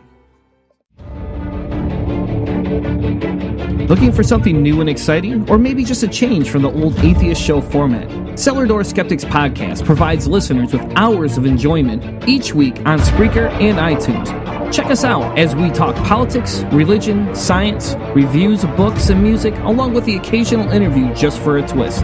Join Christopher Tanner and Chris Hanna every Tuesday night at 8 p.m. Eastern as they bring fresh content to you. Walk with us through the cellar door as we help you prepare for the revolution.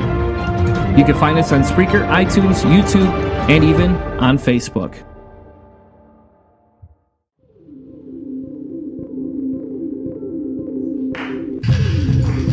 Now, back to the show.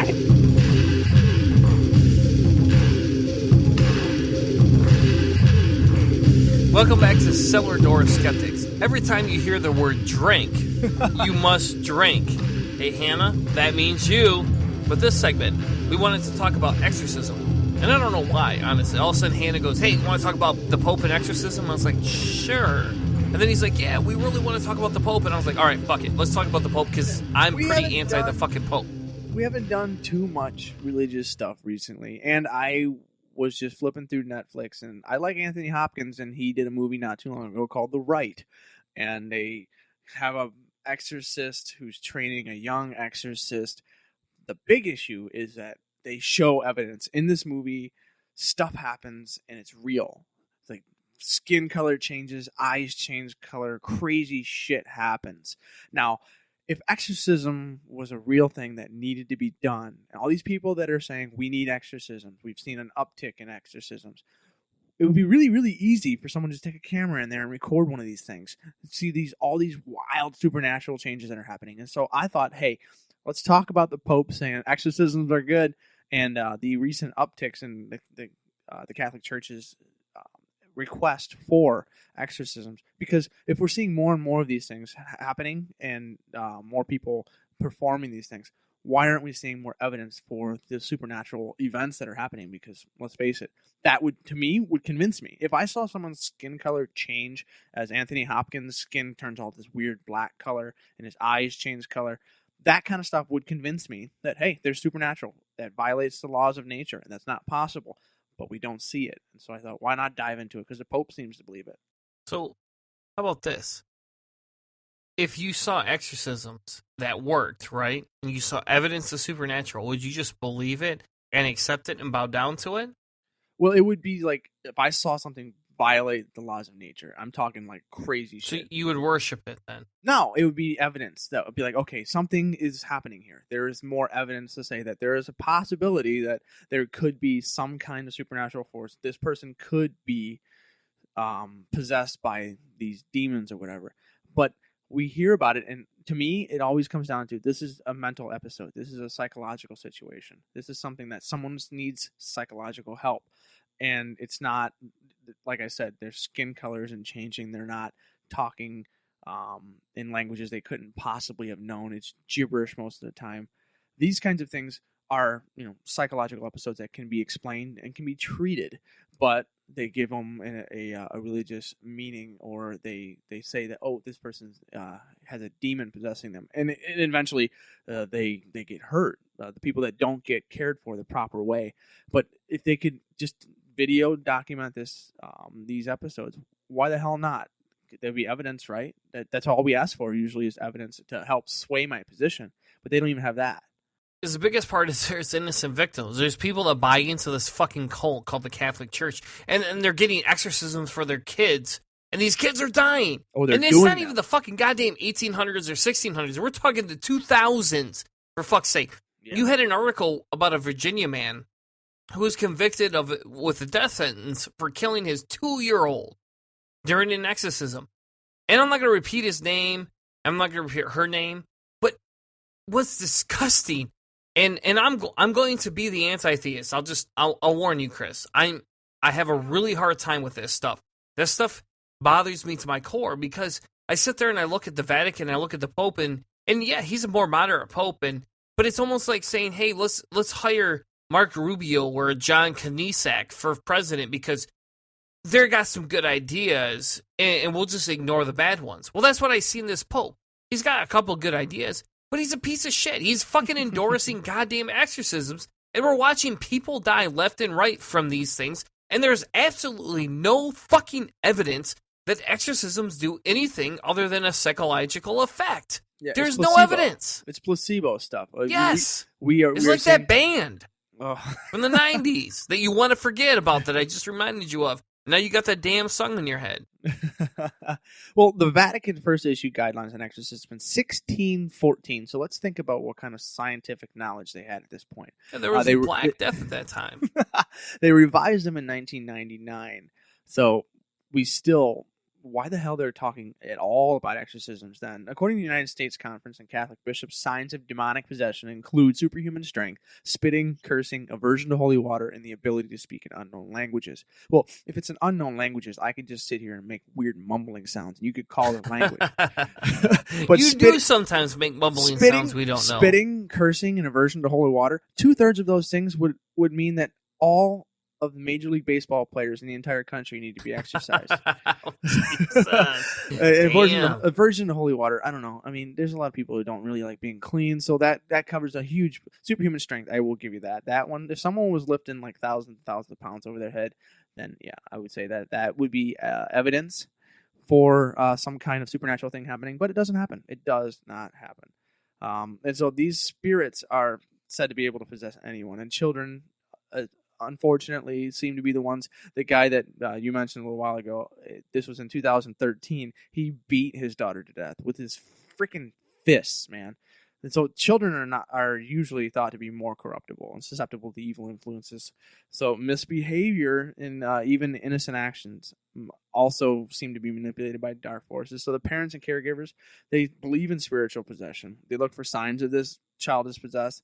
And then, according to police, this person, the guy that you mentioned earlier, I'm going to follow your lead and not say his name because screw that guy. He believed his daughter was gesturing to him as if she wanted to fight. That is the basis and the reason why he decided to exorcise his daughter with his hands, apparently, until she died. And for me, that's the biggest sad part. That's the part I struggle with all the time, is I have to hear these stories. I have to look at these things. I just want to go, what the fuck is wrong with you? Why would you kill a kid? Why? I don't understand it. To me, that seems like a serial killer. What is wrong with people that you would exorcise your kid to the point of fucking death? To the point of even them being able to... I can't even imagine strapping my kid to a cross. Whether I fed them and clothed them and bathed them and fed them water or not. I can't even imagine taking my kid and strapping him to a cross. And I know.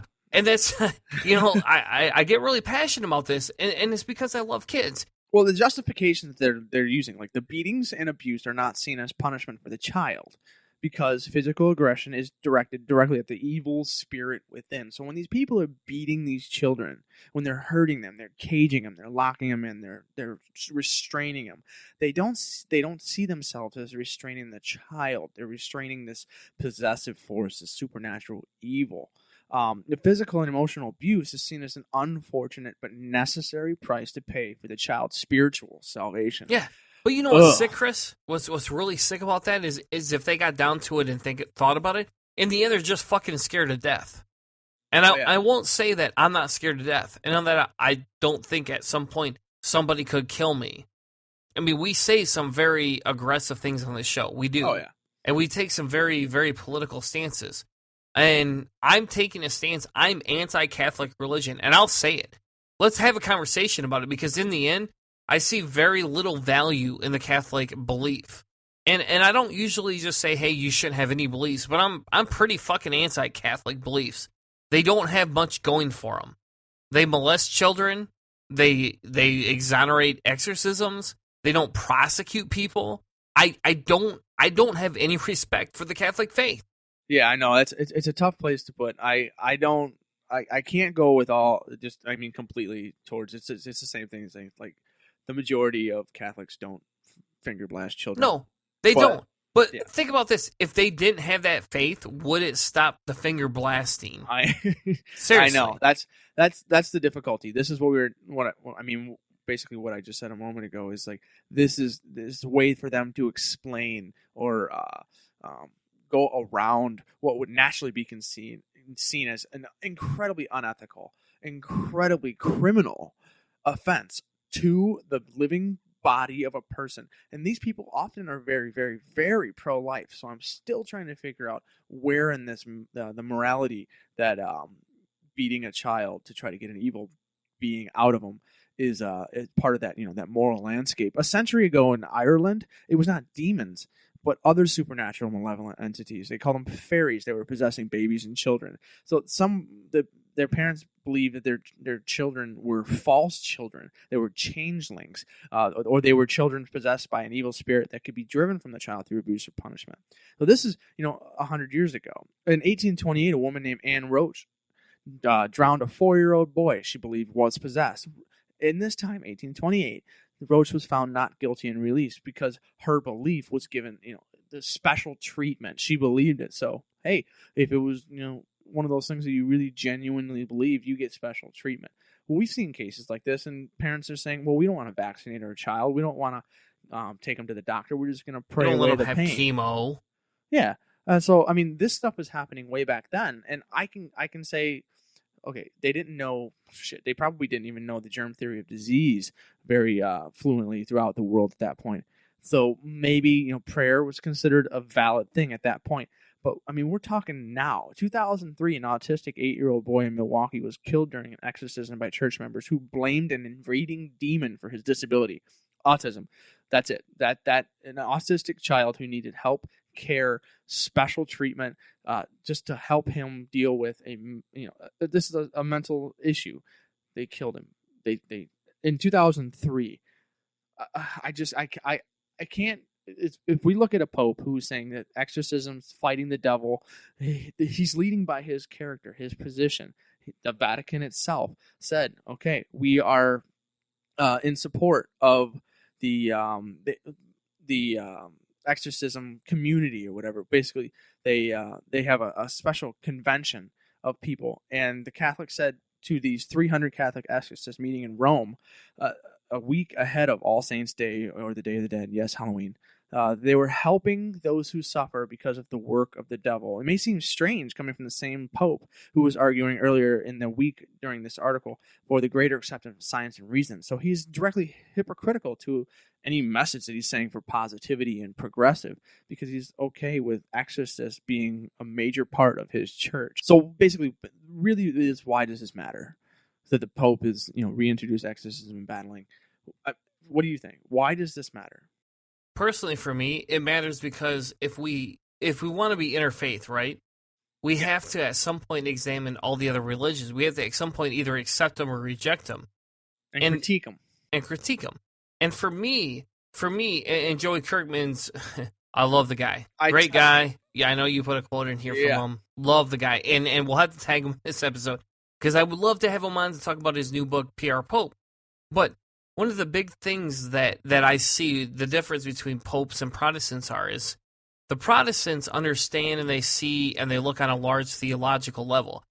the Catholic Church and the popes start to take that theological level and make it personal and make it laws, rules, whatever you want to call it.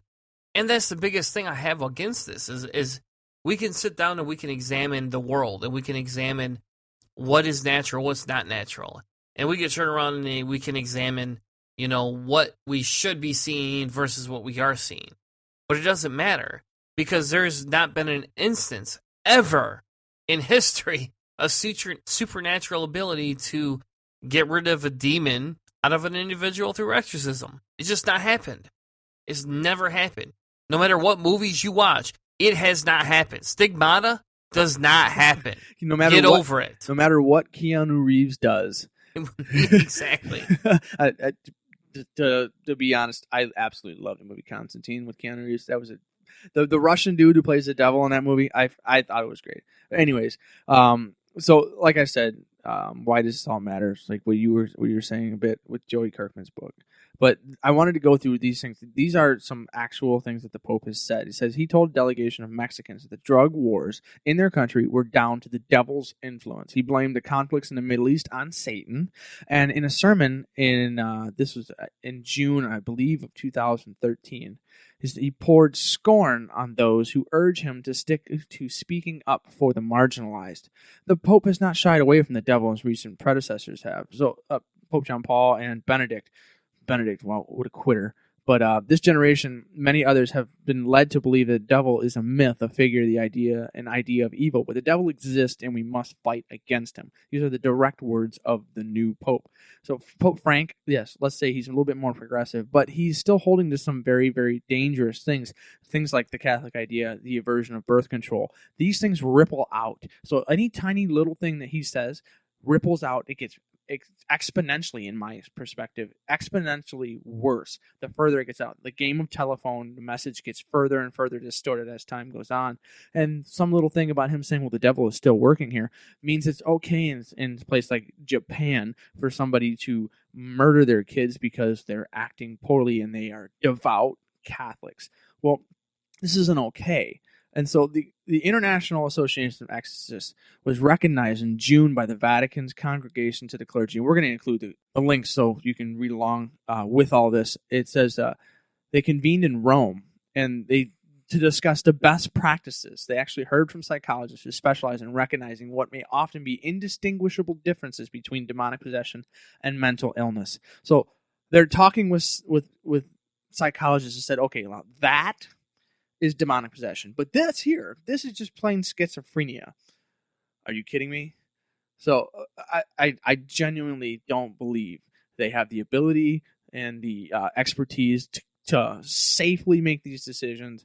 And in the end, it is seriously damaging and dangerous for kids, children, anybody who's involved in any kind of exorcism. And if I dare anyone to try to explain the benefits of an exorcism. Like, if there's no way, there's absolutely no way that it could be better than science, medical, psychology, and any kind of assistance that way versus swinging and screaming and chaining you to a bed. And we'll post all the links in the description, and I'll throw the links to this portion of the show in there too. But as we walk away from the segment, I don't know what else to say, Chris. I'm against the Pope. I'm against Catholicism. I have a hard time with it.